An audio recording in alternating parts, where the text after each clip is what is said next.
All right. So let me tell you a little bit about my career path. And I think we planned this. I'm going to tell you how I ended up where I am today.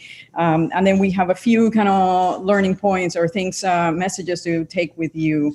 So I was born and raised in Puerto Rico. And for those of you who don't know where Puerto Rico is, I hope that you do by now. We've had a lot of Puerto Ricans speaking here. Tiny island in the Caribbean. We are small, but we're very loud. And we have a big diversity of people within Puerto Rico for many, many, many reasons. Many of you might know this of Puerto Rico, Old San Juan, La Perla, where Despacito, the video was recorded, El Morro, which is a giant kind of fort built by the Spanish when they first kind of got to Puerto Rico. Or you might have gone to Puerto Rico because of the beautiful beaches or the rainforest. But I still get asked many times a year, how did I immigrated into the United States and whether it was easy for me to get my citizenship and things like that. So there's still a lot of people who don't know exactly the relationship between Puerto Rico and the United States. So I'm the eldest of six. I'm the shortest of six. I'm only 4'11", since you cannot see me. So I'm kind of tiny compared to other people. But I say I'm 4'11", but I'm 6'2" in my attitude. That's probably very true. I'm the only physician in my immediate family. All my siblings do a variety of different things, but they're not into medicine, and they think that what I do is really weird, being an emergency medicine physician. I'm married to an EM physician who I met in medical school. He's Puerto Rican as well, but he is very fair skin, black hair and blue eyes. So a lot of people do not think that he looks like a Puerto Rican. And we were just kind of talking about that. And I'm the mother of twin boys that are 14 right now. And I'm doing mommy work as my husband works, and I take over for him at 3 p.m. I went to the University of Puerto Rico after kind of high school, and this is a campus, a Rio Piedras campus, modeled after universities in Spain, a beautiful, beautiful facility. I did a major in science with a minor in Spanish literature because I am a big kind of reading freak. And then I went to the University of Puerto Rico, Recinto de Ciencias Médicas. That's where the School of Public Health, Medical School, Dental School are kind of hosted. And after I finished residency, my husband and I kind of did couples match, and we went to this hospital that is owned by the University of Puerto Rico. It's right next to the international airport, and it's called Dr. Federico Trilla, small hospital. The ERC is about 46,000 people. As I was finishing my residency, I thought that I was going to stay in Puerto Rico and that we were both going to practice emergency medicine. I liked academic emergency medicine, and there were really not that many spaces in our training program. And there were kind of a very stable faculty and a long-standing program. So I got a phone call. Well, actually, my program director in Puerto Rico got a phone call from a person in Dallas who was starting a toxicology training program. And I had done some undergraduate research in seawater poisoning. So my program director said, why don't you check it out? They're starting a toxicology program. You're interested in kind of envenomations and all these things. I applied. I went and interviewed, and I ended up taking a position to do a toxicology fellowship at UT Southwestern in Dallas. I had never visited Texas up until the point I interviewed. My husband decided to apply for a fellowship as well. And he started a fellowship in emergency medical systems, so EMS, or pre-hospital medicine. And we spent 2 years doing that training. Our idea was, we're gonna get this additional training, we're gonna go back to Puerto Rico and just practice and kind of, go do academics or just do community emergency medicine with that extra knowledge. But then we were both offered to stay as a faculty. The EM program in Dallas was really small and really new. When we arrived in Dallas in 1999, they had the first class of senior residents. So Parkland was one of the last county hospitals, large county hospitals in the United States without an emergency medicine training program. Up until the mid-1990s, The ER was run by internal medicine doctors and surgeons and all that. So it was very, very challenging to kind of readjust. And as you can see, the medical center in Dallas is huge. It has one of the 10 largest children's hospitals in the United States. Parkland is a gigantic hospital with about 1,000 beds. And then the university has a medical school and then has a big university hospital as well. So collectively, we have about over 2,000 inpatient beds. The emergency department at Parkland is fairly big. It has 128 beds, and it sees over 250,000 visits a year. So really, really big. And I ended up kind of being part of the faculty of this residency program. And these are the residents. The residency was not that big when I started in 1999. We had 16 residents per class. We are at 22 residents per class. So we are one of the largest emergency medicine training programs in the United States. And I realized that I still kind of love working with residents and teaching the residents. So about a year after I finished my fellowship, the assistant program director left the university to take another job. And I sat down with the program director. I'm like, would you consider me for an assistant residency director? And he said, of course, I would love to. And so that was kind of my first introduction to, if you don't ask for it, you don't get it. I became the assistant residency director, and a few years later, the associate residency director left to take a position as a program director elsewhere, and I became the associate residency director. In 2011, the program director became ill, so I became very suddenly the interim program director. Subsequently, Dr. Mike Wainscott passed away in February of 2012, and I became the program director, a title that I held until 2019. So I'll tell you a little bit about this person because I believe a lot in paying it forward, and this is a person who helped me throughout kind of my career and still helps me, although she's retired now. But this is Dr. Kathleen Delaney, and she is an internal medicine trained physician at Bellevue in New York. She trained in toxicology as well under Dr. Goldfranks. And she was an interim chair of the Division of Emergency Medicine and became my mentor and has been my lifelong mentor and a person who always I could call and would give me a word of advice. So as I progressed through my career, and many times I contacted Dr. Delaney. She's retired now, but I still call her a few times a year. So like I said, I became assistant associate and program director. In 2015, we became a department of emergency medicine from a division of emergency medicine, and we hired the first chair. And then I became the vice chair of education. I helped develop several emergency medicine fellowships and kind of grow the program from 16 residents to 22 residents. And then in 2019, I got an email that one of the senior deans of the medical school wanted to meet with me, somebody who has been in the university for 30-something years, and I had only met twice. Usually when there were problems, because that person is a Title IX officer. So I'm like, well, I'm either in deep trouble or I don't know what is going on. So I showed up to the meeting, and basically what they told me is that the associate dean for graduate medical education was stepping down, and the university had done some sort of background work on who they wanted or what type of person they wanted after Dr. Marples would step down, and my name was on the top of that list.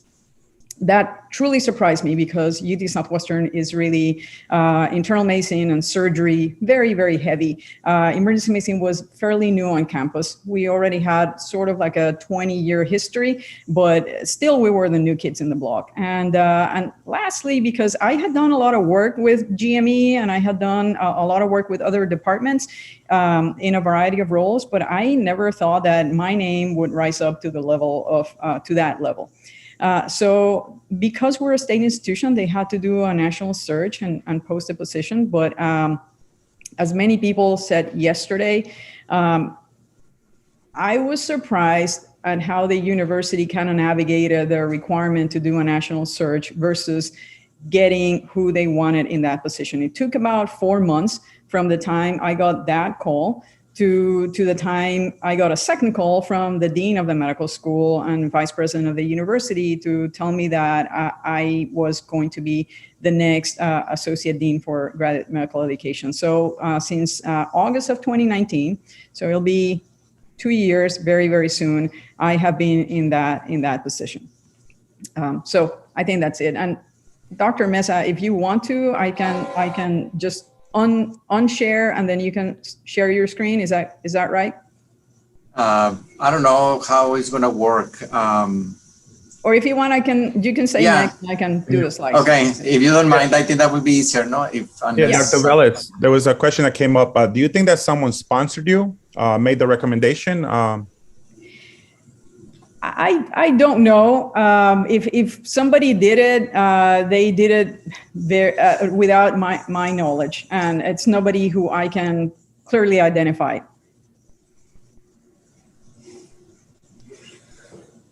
Okay, I'll get started. There are no other questions. So first of all, thank you for the invitation. Really appreciate it. So my path is similar, but at the other end of the spectrum. My institution of Texas Tech is a lot smaller than UT Southwestern, and obviously the way things happen in the smaller situations is not as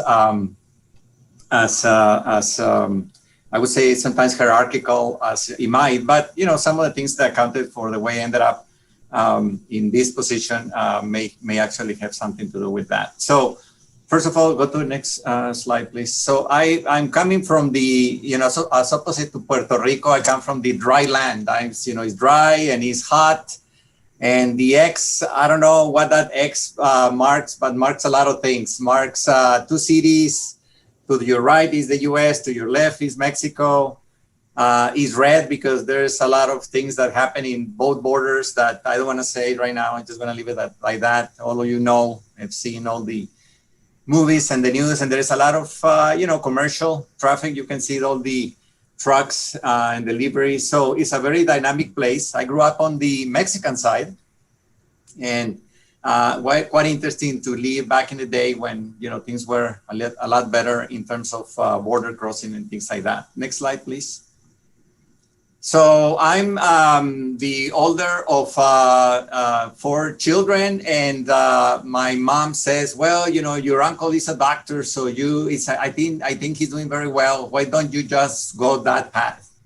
So 3 of us followed the path. The last one was my brother was smarter. He said, no, I'm going to be an accountant. See, you want to really do well, become an accountant. And I'm not shameful to say that he now makes more money than the 3 of us together. So, what can I say? I missed the mark. So anyway, I went to school. I have 3 children. 2 of them learned a lesson not to go into med school. 1 of them didn't, so he's in med school started. So, I tried very hard, but didn't work. Next slide, please. So I went to Universidad Autónoma de Ciudad Juárez, a very small school back then. Still it's a little larger now, right on the border. Again, personal, financial reasons for me to stay in the city. My mom was doing a lot of business, so I was cheap labor. And she was able to sponsor me throughout my career.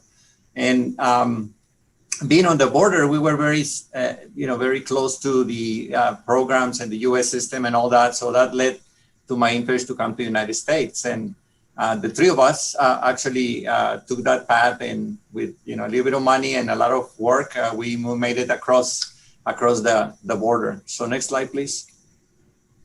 So back in the day, the county hospital was called Thomas & General, 327 bed, really small place.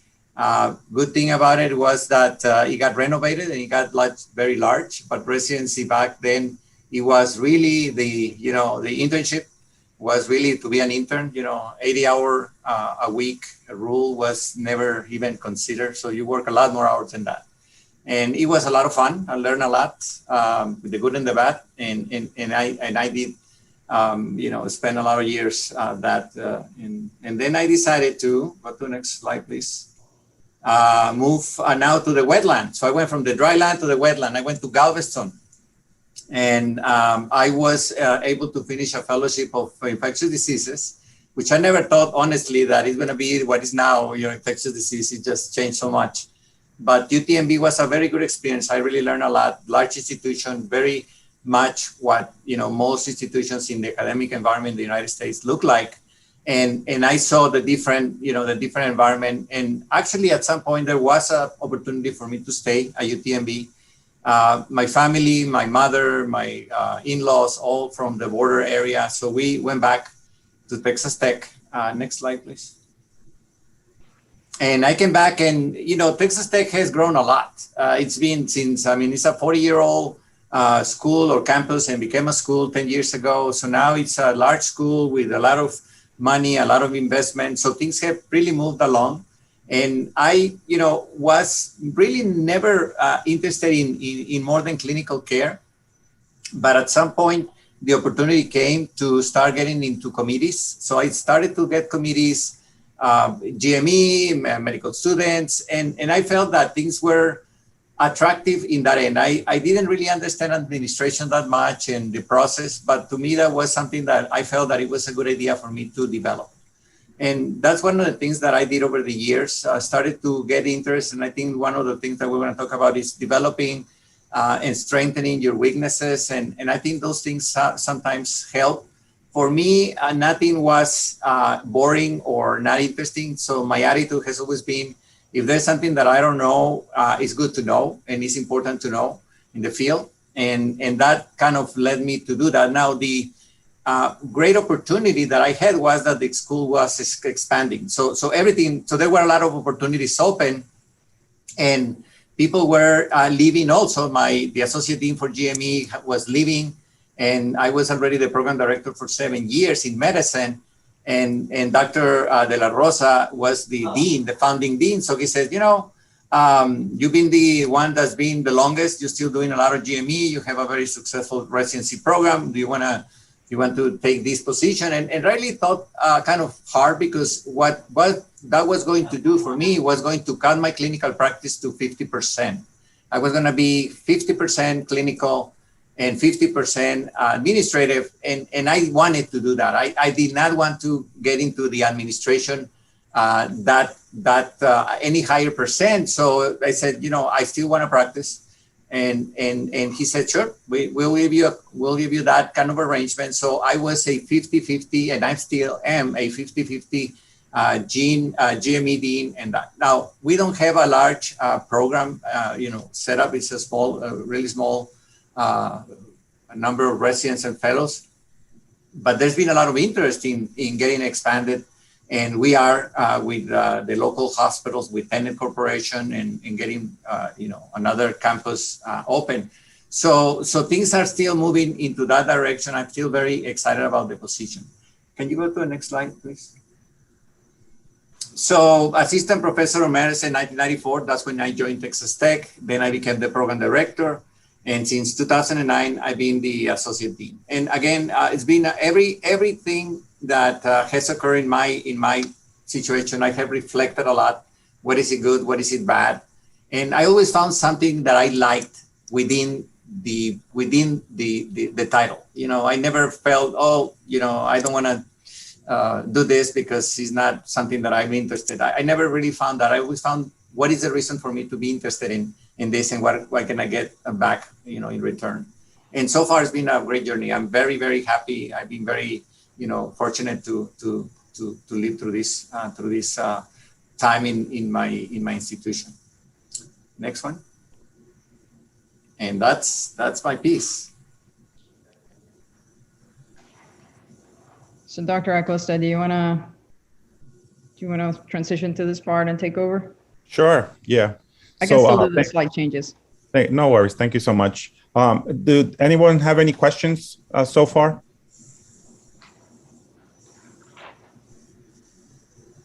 Any questions at all? How many of us are there? Okay, so for lesson 1, seek and embrace mentors, sponsors, and advisors. Could you give us, Dr. Velez, a little idea of how were you able to get some mentors in your path, or people that actually sponsored you or advisors, and what type of advice did they give you?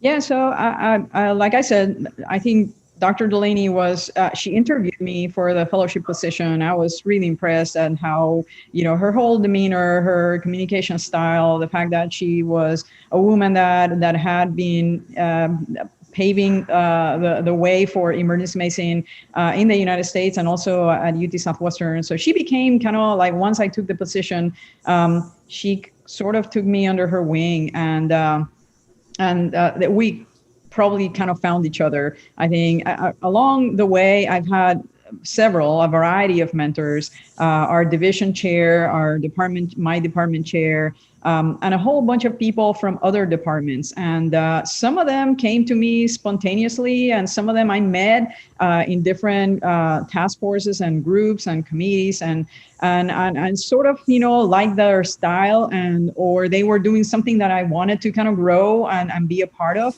And I approached them, and I didn't necessarily ask them to be my mentor, but I asked them for help, or I asked them questions. And they were less constant mentors and sponsors and advisors, but they were people that I knew were in my group of people that I could kind of go to if I needed help. So people from internal medicine, people from surgery, people from administration in the hospital. I became, like Dr. Mesa said, I became very involved in just a variety of groups, some of them because of my title as program director, so quality and safety, peer review committees, promotion and tenure. And some of those were very useful. I learned a lot of things beyond the work of an emergency medicine physician. And the people that I met through those became kind of naturally people that I reached out for help. I think most of the relationships were fairly spontaneous, and some as time went by, it became a mutual kind of mentorship. I would mentor them in some ways, and they would mentor me in some other ways. So mentorship can go in very different directions. Thank you, Dr. Velez. And Dr. Mesa?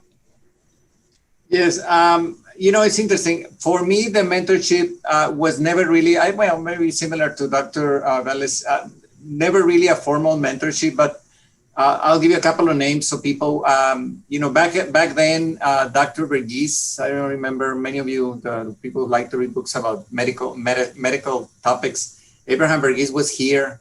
He's now at Stanford. He's a very good writer and a very good physician. And he wrote a lot. And he was someone that I really look up to. He's infectious diseases. So gave a lot of advice and practical things, because he was really trying to make a career in his profession and trying to, the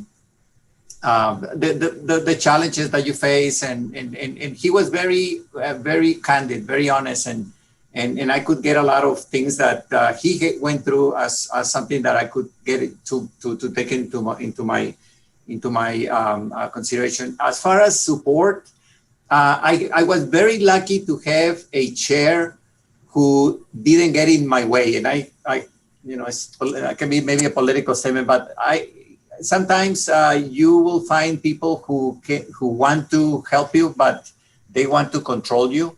And when I was a program director for internal medicine, he respected me for that, and I appreciated that respect. He said, Armando, this is your baby. You take care of it, and I don't want to know I don't want to know the problems. I don't want to know this. So you just do it well, and as long as you do it well, I don't have a problem with you running it. And he respected that, and I respected that a lot. Whenever someone came and talked to him and said, well, we have this very good candidate who wants to become a resident, applying for residency. Can you help me out? He says, talk to Mesa. He's the one who is in charge. And and I was very happy with that. So the getting respect was very, very important for me. So that kind of passive, I would say, mentorship in a way that he let me develop my leadership skills was fundamental. Okay. And as in the role of Dean of GME, who or how many were your best resources? Because everyone's going to come to you for answers. So who would you consider your best resource as a GME Dean?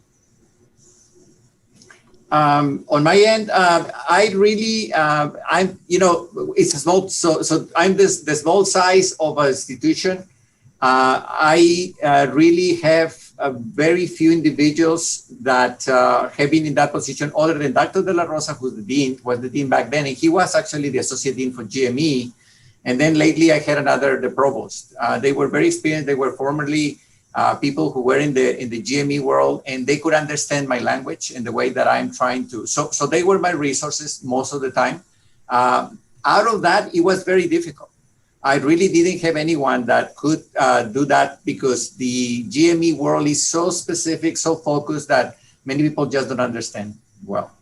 Yeah, I would say for me, we have a DIO. So the associate dean is more a strategic kind of planning person, and the DIO is a day-to-day kind of administrator of the programs, making sure that all the accreditation stuff is done well. So if there are questions that relate to that, the DIO works closely with me, and we meet and we decide on the answer, and we go with that. We have a lot of other offices that interface with GME, so knowing people across the campus, legal, Title IX, diversity, equity, and inclusion, human resources is super important because most of what we deal with are problem children that are beyond what the program director can do for them. And so very often we have to kind of meet with a few people and strategize about what the formal answer of the university is going to be to that program director, to that chair. I think understanding the chairs and the chair's perspective is very important. So very often I ask for the advice of the chairs. What do they think? What do they want? What are they struggling with? Before I give them a formal answer. And then we have a structure above me. We have a senior associate dean for education who deals with the medical school, the school of public health, and then the GME portion. And then over that is the provost and kind of dean of the medical school, and over that is the president of the university. So it depends on the level of problems. I might reach out to that structure. And do you have any assistant deans below you? There was a question in regards to the infrastructure with how many accredited and non-accredited education programs do you oversee? Yes, so we have the DIO has also the title of assistant dean of GME. He's a PhD in education, so he's not a physician. And we are seeking, but not ready yet to advertise, but I will say it here, we're going to be seeking an assistant or associate DIO. Because of the number of programs that we have. We have 118 ACGME programs, and then the rest are Texas Medical Board approved, so TMB accredited programs that don't have an ACGME pathway, but we still kind of formalize them that way. Okay. Dr. Mesa, anything to add? Yeah, I wear all the hats. I'm the DIO, I'm the associate dean, and I'm the chair of the GMEC. What can I say? But I learn a lot from human resources, and I learn a lot from legal. Believe me, the relationship with those two, and I think Dr. Velez just pointed out very, very precisely, having a good knowledge and relationship with those two areas is fundamental, because the problem children, they come in so many ways that you have to know that. Issues with Title IX, that's a perfect example where if you are not well versed and if you don't understand the policies of the institution, and you act independently, you'll get into a lot of trouble. So I learned the hard way how to be careful whenever I'm representing the institution in a way that everyone is along. So that I learned from my chair. It says never go to a meeting without knowing the answers. You go and you know the answers. You're just going to go there to confirm that the solution is an agreement with everyone, not to just try to discover what's going on, which is what's very important. And policies, procedures, things like that were very, very important for me to get very familiar with. And do you think that being able to say no to some of these jobs, do you think it's even they'll forget about you if you don't learn how to say no? And when they usually do multiple jobs for different people, do you think that's the appropriate way to do it, or you just jump on it? No, I think, I'll give you the example actually, which I forgot to add, which is critical here. The Trans-Mountain campus just opened this July. The Trans-Mountain campus is another campus out of the Alberta campus, which is the main campus for Texas Tech on the west side of the city. They are opening 2 programs. So back as soon as it started to develop, I said, I am not going to be running those programs. I need an assistant DIO, and that individual is going to take responsibility for those programs. And I will be happy to make a subcommittee or some kind of another, structure so that person reports to me. And that's what happened. So now we have a assistant DIO at that location who will be running our next batch of programs, because otherwise manpower is just something that you at some point, and I think we're going to mention that in the future, in a few moments, it's you have to balance the amount of work that you want to and the one that you can do. Thank you. Can we go to the next slide, Dr. Velez? Yes. So lesson 2, network as much as you can, both within and outside of your area of practice and your institution. I think you both mentioned a little about having mentors outside of your specialty of expertise. Anything else to add, Dr. Velez? Yeah, I would say that there are organizations within your specialty and outside of your specialty that can be very helpful. For me as a program director, the Council of Residency Directors in Emergency Medicine was super useful, especially when I was a new kind of fairly lost program director. They helped me a lot. I would send an email to the entire listserv, and within an hour, I would have a bunch of opinions on people who had a lot of experience being program directors and had faced this similar problems before. So they would share documents and they would share processes, and if anything, they would allow me also to kind of vent. And in a safe way. So I think those are the people. I also kind of started in other departments, kind of finding the people who love GME, who are passionate about resident education, who were doing research and scholarship in resident education, and try to see how we could find kind of common grounds to kind of study the same things in emergency medicine. So those are good pathways. I think we might have a separate lesson on this, but I also took courses, and we talked yesterday, several speakers spoke yesterday about professional development. I took, when I was a program director, I didn't know what I wanted to be after a program director, or where my career would lead. I had thought it out relatively well that I wanted to be a program director, but then after that, I had not put too much thought into how my post-program director career wanted to look like. And my chair suggested a chair development course from the Association of Academic Chairs in Emergency Medicine. It's a year-long leadership course. And I think, although I learned that I did not want to be a chair, that was not in my top list of things to do in my career, I learned a lot of things about dealing with media, conflict negotiation, communication, communication styles. And those were super useful regardless of, what I ended up doing.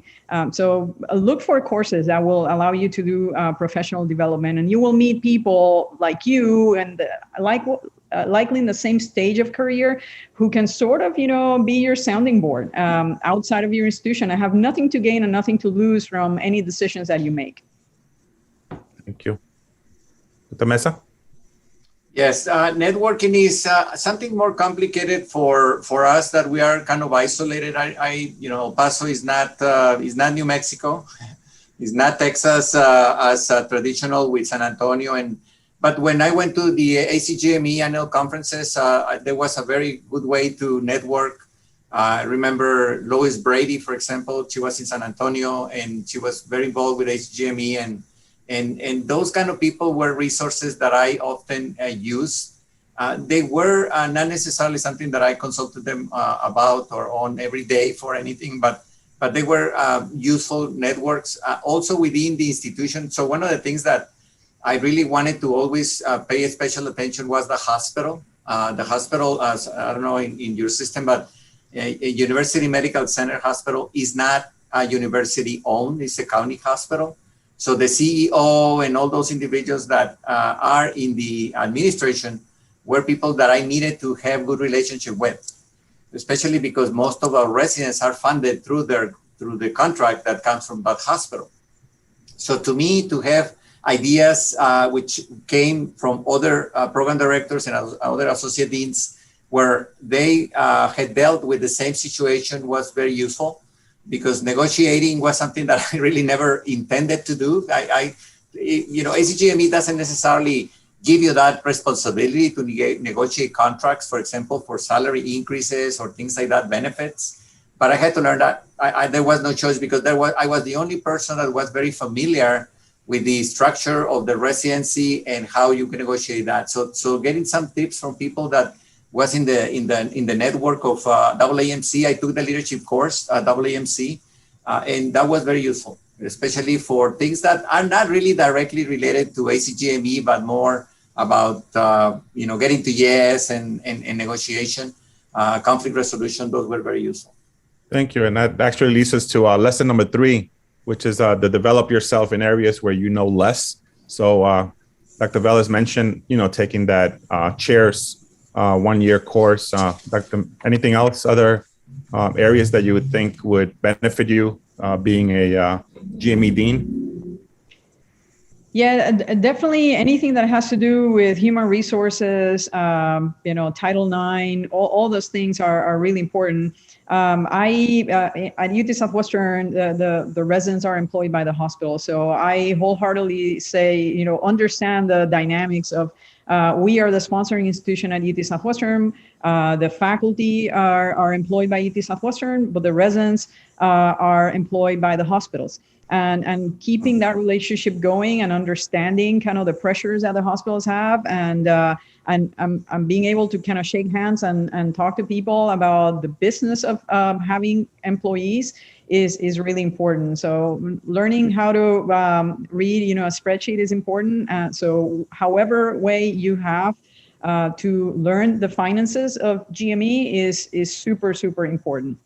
And 90% of what I do is communication and conflict negotiation and kind of getting to yes. So anything that you can do. I read a lot of books. I'm always reading kind of like a medical book or a medical journal, but I'm also reading something on personal development. So I got a lot of recommendations on some of medical conferences. The academic chairs leadership course was really great. It had a whole bunch of supported material on great books on professional development. And I think, I finish one and I get to the next one.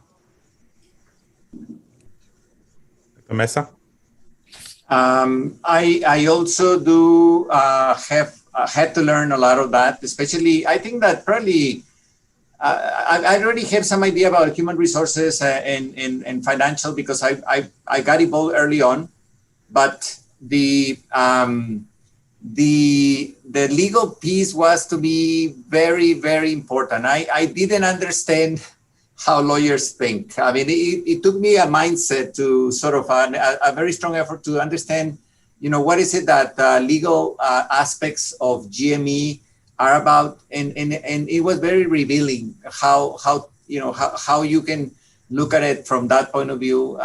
I never thought, I always make a joke, I never thought that I would refer to the institution's attorney by the first name. So, I called Frank, hey, Frank, how are you? Like, never thought, because I don't know, at least in my perception, there's always some kind of adverse relationship between doctors and lawyers. So never thought that I was going to have a lawyer that was going to be, on my side. So anyway, very, very important opportunity. And you get educated that way. I mean, whether you want it or not, it's a very educational, activity that, you get involved. Thank you. One of the surprising things for me that I wasn't expected was the legal counsel is there for the university. They have the university's best interest in mind, which might not be the program directors or the residents, best kind of decision, but that's they're there to keep the university safe. And they're there to represent the university and the interests of the university. So sometimes kind of getting to that perspective where, as a program director, I wanted to do the best thing for the resident and I wanted to be there for the resident. But this is a very different way of kind of looking at residents and trainees. Thank you. There's a question here. Can you publish in your area of academic leadership, GME academic scholarship? Is there a need? Absolutely. I think there is a need on education scholarship.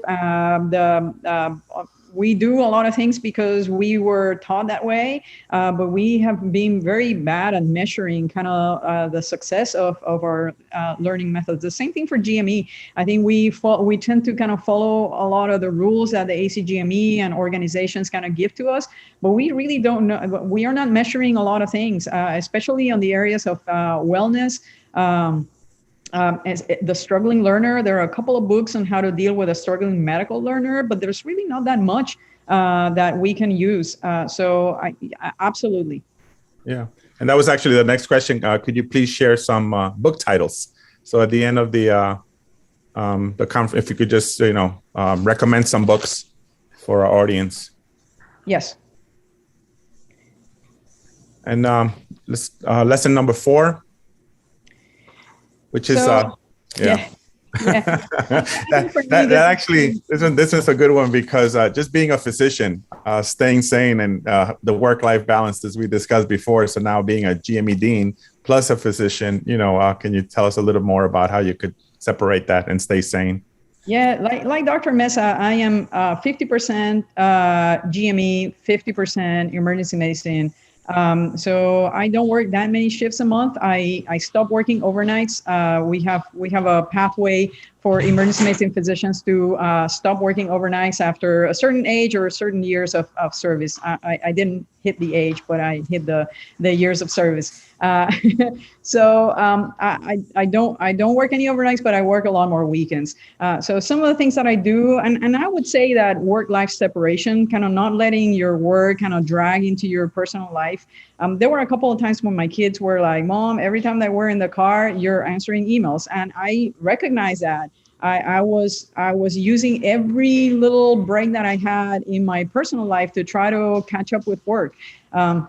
So some of the things that I do is after a certain time of the day, I don't answer emails. I don't look at my email. If people need to get a hold of me, they know that they need to text me or call me, and that it should be because there's an emergency. I try to, and my husband also tries to, really hard to have one day of the week where the 4 of us are here and not having any kind of job related kind of duties. And we try to take vacations every so often. Actually, I'm going on vacation in 2 days. So I'm like, there's one shift between me and vacation. But those are some of the things. It is hard, right? And some months are worse than others. And some months we have ADS reports, or we have graduation, or we have onboarding, and there's a lot of work to be done.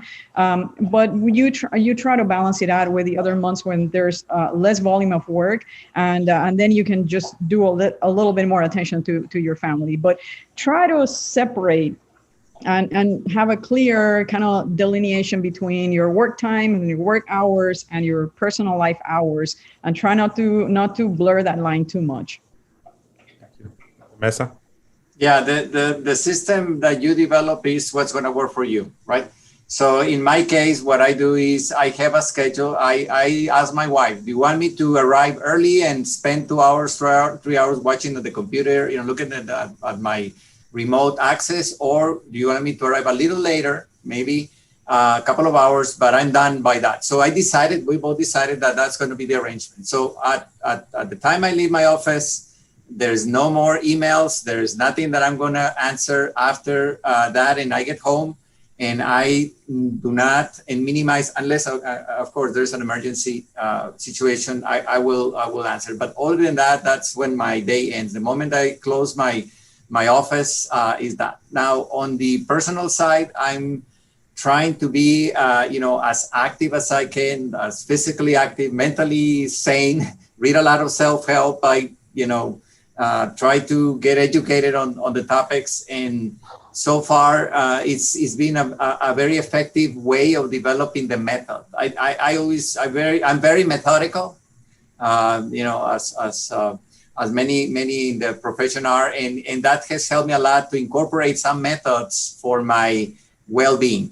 So the kind of physical, the mental, and the continuation of that effort throughout time is really what made it for me work. Thank you. And then lesson 5, we do have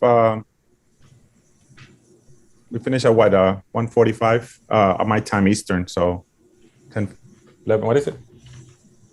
Anyway, yeah, 10:45. So lesson 5, pay it forward, give it back, develop others, and do good succession planning. And how do you do this? You know, because it was mentioned in other lectures that people may feel threatened, that if I tell you, hey, you know, if I'm interested in your job, that you may feel threatened that I may want to take your job.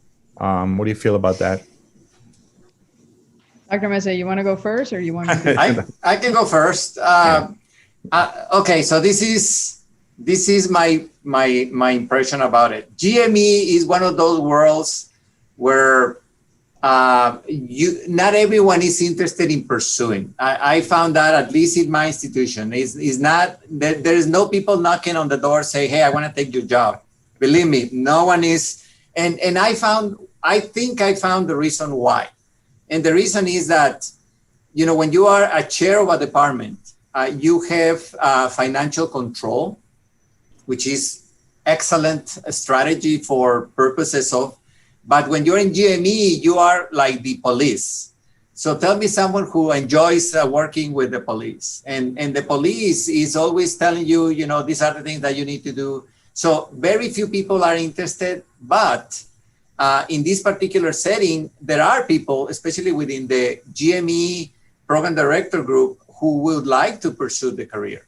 So I have right now, as I think I mentioned, an assistant DIO who is a faculty of the institution, who is really showing very good organizational skills. Because the big secret in GME is that the fun part is dealing with the ACGME issues. The problem is the paperwork. It's really the reports and the documentation and the tracking and all that is really the complicated piece that you don't particularly would like to do, but it is a requirement. So if that individual has the two, all they need to develop is experience. And I'm very optimistic that among that group, some people will come with that particular skill set combination.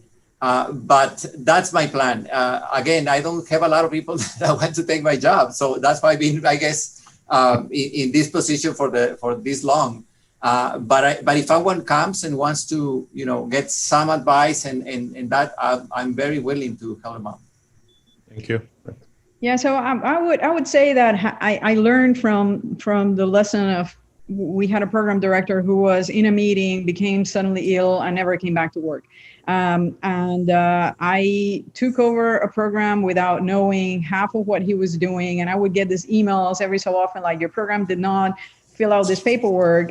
Where is it? The deadline was 3 weeks ago. And I'm like, what are you talking about? And even his coordinator did not know, because he kept his calendar in a paper calendar and he didn't share it with people. He wrote his own letters and he printed them and he signed them and he gave them to the coordinator. So I learned the hard way that if it's not about me, it's about the institution, it's about the program.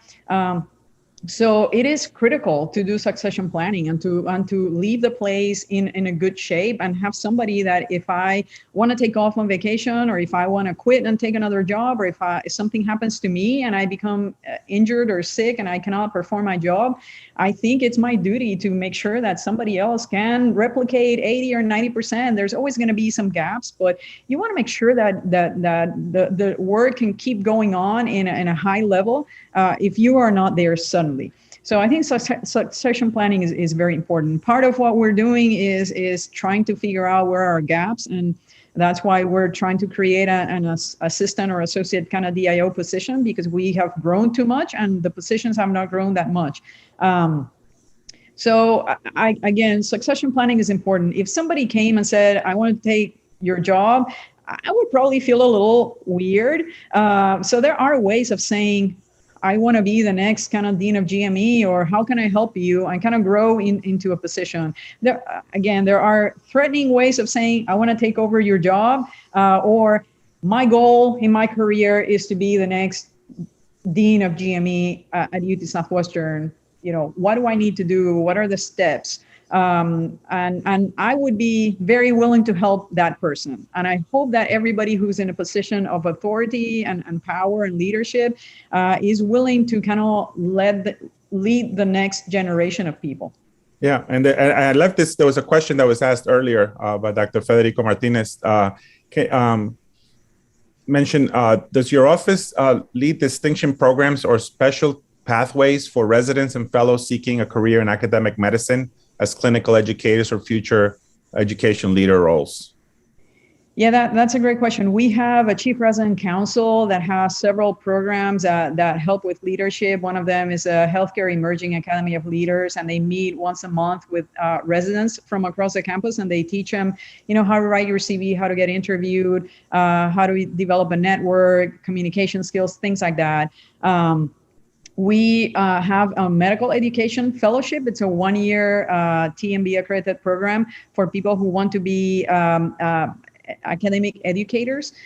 So it's based on the Department of Emergency Medicine, but hopefully we'll expand it to other departments, hopefully to kind of teach people how to be a good program director, how to be a good dean of GME. So there are a couple of things. Some of the other programs are less formalized and less developed. Mesa, anything in your? Yeah, we don't really have anything in that structure. I mean, the closest thing I can think of is the Office of Faculty Development that has some leadership courses. They are not really directed at the let's say the residents, but we have a house staff association, and we work with them. The GME office works directly with the house staff association to have them an idea. And one of the actually interesting and unsolicited, by the way, feedback that we get from those members, what we do is we have from every department, every residency program, we have a representative, and then we have a president. People giving us feedback, how surprised these residents were of the administration back end. They had no idea what was happening behind. They said, well, why don't you just change the meal policy, the meal allowance policy? And I'm like, oh, you don't have an idea how many steps and how many people I need to talk to get there. Once they realized that, actually they became actively involved. But at the end of the training, they came back and said, I never thought I was going to be that process. So, that's right now the only thing we have available. We never really formalized it, but I think that's a great idea to do, especially with, larger and larger programs. Yeah. And then our last 6th lesson, embrace change and opportunity. And then Renee Flores asked Dr. Velez, what is the name of the accredited educator program for learners you mentioned? It's a fellowship program within the Department of Emergency Medicine, and it's called a medical education fellowship. So we teach them all sorts of curriculum. There are published articles on the curriculum for this type of fellowship. So it's a 1-year fellowship, and they go over education scholarship, curricular design, goals and objectives. They go over the ACGME kind of rules, and then they learn the infrastructure within the department and also the GME infrastructure of education. Excellent, thank you. I think we're at 1:46 now, my time, Eastern time. If you have, do you have the information? If you could just put in your email, if you have any questions for Dr. Velez or Dr. Mesa or myself, you could reach out to us. Is that okay if we just put in the chat? Because I think the next lecture starts in a couple. I haven't seen JP come in yet, so I think we're starting in 3 minutes in the other lecture. So. And thank you all for attending. This was incredible, Dr. Mesa and Dr. Velez. Thank you so much for great information. Yeah, thank you. I'll put my email here in the chat so that you can reach out to me, and I'll give a list of articles and books to the moderator so that we can just post them. Thank you.